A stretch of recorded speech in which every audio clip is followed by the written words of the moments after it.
कराची वालों के लिए एक और बुरी खबर। जून की माहाना फ्यूल एडजस्टमेंट की मद में बिजली 11 रुपए 10 पैसे फी यूनिट महंगी। इजाफा अगस्त और सितंबर के बिल्स में वसूल किया जाएगा।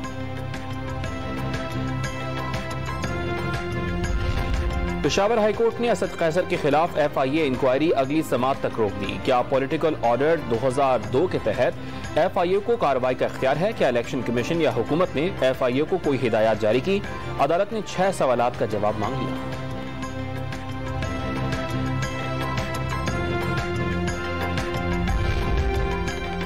शहबाज गिल के ड्राइवर की अहलिया की दरखास्त से जमानत पर पुलिस और प्रोसिक्यूटर को कल के लिए नोटिस जारी। मुल्जिमा को रात जेल में रखने का हुक्म।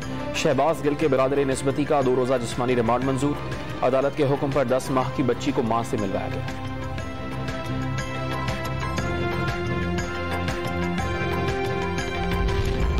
आरिफ नकवी को पैसे चोरी करने पर अमेरिका में सजा होने जा रही है। PTI को गैर कानूनी तरीके से फंड्स देते रहे इमरान खान बताएं कौन उनके खिलाफ साजिश कर रहा है? लीगी रहनुमा मुसद्दिक मलिक का सवाल। और अबराज ग्रुप के आरिफ नकवी मिफ्ता इस्माइल के दोस्त हैं। मुंह बनाकर कहते हैं नवाज शरीफ को बेटे से तनख्वाह ना लेने पर निकाला गया।